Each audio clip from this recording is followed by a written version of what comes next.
प्रेरणास्पद कथाएं YouTube channel पर मैं धनंजय जैन आप सभी का हार्दिक अभिवादन करता हूं।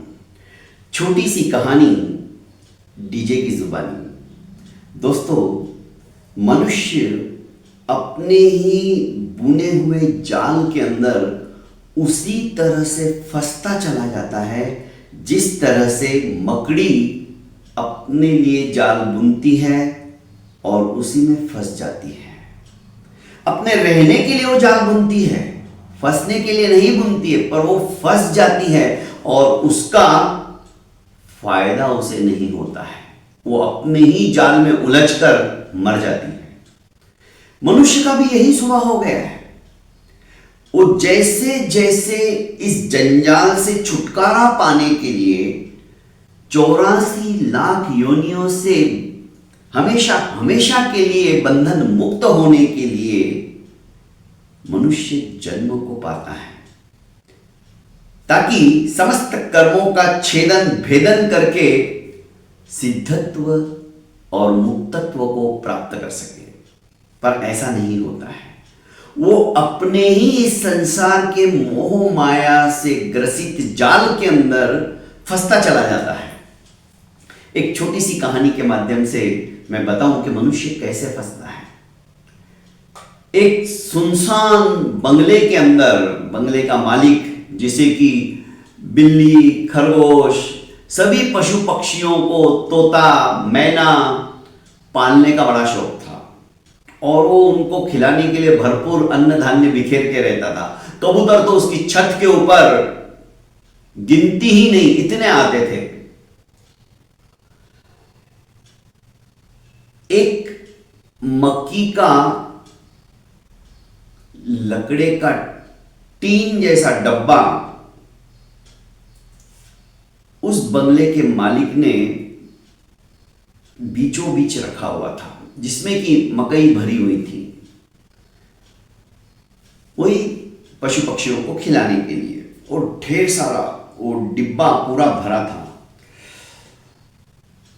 एक चूहा कहीं से आता है और उसे जब मकई की खुशबू आती है तो सोचता है मकई खाने को मिल जाए तो कितना अच्छा।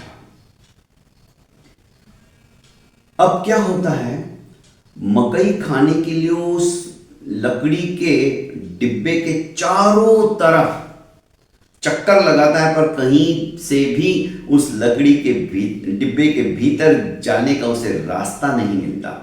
और लकड़ी भी इतनी जाड़ी थी उस डिब्बे की कि उसको वो अपने दांतों से कुचल भी नहीं सकता था।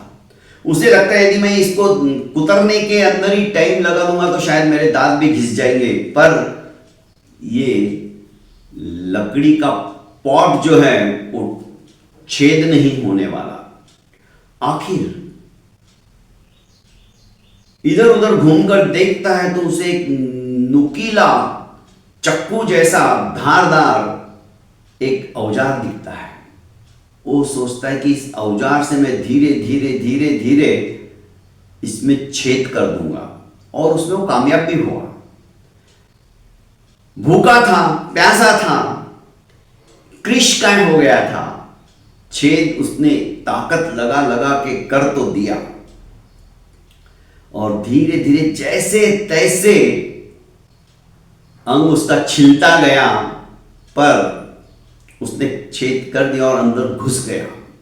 जैसे ही वो अंदर घुसा, इतने सारे मक्की के दाने देखकर उसकी तो खुशी का ठिकाना ही नहीं रहा। उसने सोचा, वाह, आज तो क्या दावत मिल रही है अपने को। और वो मकई के दाने खाने लगा, खाता गया खाता गया। परिणाम स्वरूप उसका पेट इतना फूल गया कि अब उससे तो हिला डुला भी नहीं जा रहा था। अब सायंकाल का समय होने लगा, उसे अपने घर की याद आई। उसी छेद से बाहर निकलने की कोशिश करने लगा, पर उसका पेट इतना भारी हो गया था कि वो तो घुसा ही जैसे तैसे था। अब तो खा के एकदम हृष्ट पुष्ट हो गया था। अब उसके आंसू निकल आए। बाहर निकलने का रास्ता अब दिख रहा है, फिर भी निकल नहीं पा रहा है। रोने लगा। उसकी रुदन की आवाज सुनकर एक खरगोश जो कि उसी बंगले के अंदर पाला हुआ था वो आता है और कहता है कि भाई मूषकराज क्या बात है, तुम रो क्यों रहे हो। मूषकराज ने अपनी पूरी कहानी, किस तरह से मक्की की खुशबू आकर मैं यहां पर आ गया, छेद नहीं हुआ तो मैंने इस औजार से किया, वो औजार भी अब बाहर ही रह गया है और मैं जैसे तैसे अंदर घुस गया और मेरा पेट इतना हेवी हो गया है कि मैं बाहर निकल ही नहीं पा रहा हूं। खरगोश बुद्धिमान था, उसने कहा कोई बात नहीं, आज की रात तुम ऐसे ही अब बिना कुछ खाए पिए ऐसे ही सो जाओ, सवेरे तक तुम्हारा ये खाना पच जाएगा और सवेरे खाना मत, तुम थोड़े वापस पहले जैसे हो जाओगे, इस छेद से तुम बाहर निकल आना। चूहे को खरगोश का प्रस्ताव बहुत अच्छा लगा। उसने कहा हाँ बात तो सही कह रहा है। रात जैसे तैसे उस मूषकराज ने निकाल ली। जैसे ही सवेरे हल्कापन महसूस हुआ, सोचा कि थोड़े मक्की और खा लूं, और मक्की खाने में भान भूल गया और आज भी जी भर के मक्की खाकर उसका पेट वापस फुल हो गया। अब सोचने लगा अब क्या करूं, मैंने तो वही गलती की। फिर रोने लगा। तो उसी बंगले में जो वीरान हो चुका था और मालिक कहीं गया था, चूहे की रोने की आवाज सुनकर बिल्ली आई और कहने लगी क्या बात है, क्यों रो रहे हो, मैं फंस गया हूं, मैं नहीं निकल पा रहा हूं।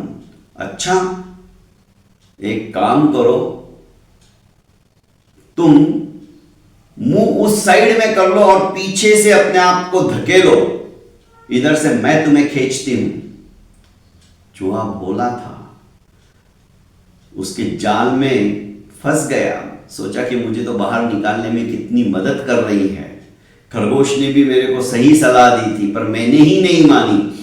आज यदि मैंने इस बिल्ली मौसी की बात नहीं मानी तो मैं तो इधर ही दम तोड़ दूंगा। और चूहे ने अपना मुंह दूसरी साइड में करके पीछे की तरफ से खड्डे में अपने पैर डाले। पैर डालने ही थे, बिल्ली ने झपट्टा मारा और पूरा की पूरा उसे खींच लिया और खा गई। कहानी यही समाप्त हो जाती है। कहानी बच्चों जैसी भी लग सकती है पर यह कहानी हम सबको बहुत बड़ी नसीहत देती है। इस संसार के जाल के अंदर हम भी अपने पारिवारिक जनों के लिए, अपने बच्चों के लिए, अपने रिश्तेदारों के लिए ये कर लूं वो कर लूं, बस एक बार लड़का हो गया लड़की हो गई तो भगवान जी मैं आपकी भक्ति के अंदर लग जाऊंगा। ये सब होने के बाद भी फिर सोचते कि उनकी शादी हो जाए तब तक मैं कमा लेता हूं, फिर ये क्या खाएंगे, इनको कम से कम इतनी मेहनत नहीं करनी पड़ेगी। हमारी सोच हमारे पारिवारिक जनों की अभ्युन्नति के लिए बनी रहती है और हम दिन रात वही काम करते जो चूहा कर रहा था, खाने का और उस जाल में फंसने का। फलस्वरूप ये सुनिश्चित है आप नहीं भी रहेंगे ना, हम नहीं भी रहेंगे तो इनका काम चलने वाला है, क्योंकि सभी अपना अपना कर्म और अपना अपना भाग्य लेकर आए हैं। पर हम इस बात को जानते हुए भी, समझते हुए भी ना समझो की तरह आचरण करते हैं। आखिर परिणाम होता है बेटी बेटियों की शादी हो जाती, फिर सोचते हैं कि इनको बच्चे हो जाए, हम दादा दादी बन जाए। कुछ नहीं, और एक दिन यमराज रूपी बिल्ली आती है और झपट्टा मारकर हमें ले जाती है। फिर से वही 84 लाख योनियों का चक्र हमारा शुरू हो जाता है। मतलब मनुष्य जन्म पाकर भी हम इस जाल को तोड़ नहीं पाते हैं, उल्टा इस जाल के अंदर हम मकड़ी की तरफ फंस जाते हैं। बहुत बहुत धन्यवाद दोस्तों। प्रेरणास्पद कहानियों को सुनकर कुछ ना कुछ प्रेरणा लेकर यदि हम अपने जीवन को यापन करने की कोशिश करेंगे तो मैं समझता हूं इस जाल को हम भेदने में समर्थ हो जाएंगे। ज़्यादा से ज़्यादा मेरे इस YouTube चैनल को लाइक कीजिए, सब्सक्राइब कीजिए और अपनों को फॉरवर्ड कीजिए। प्रणाम।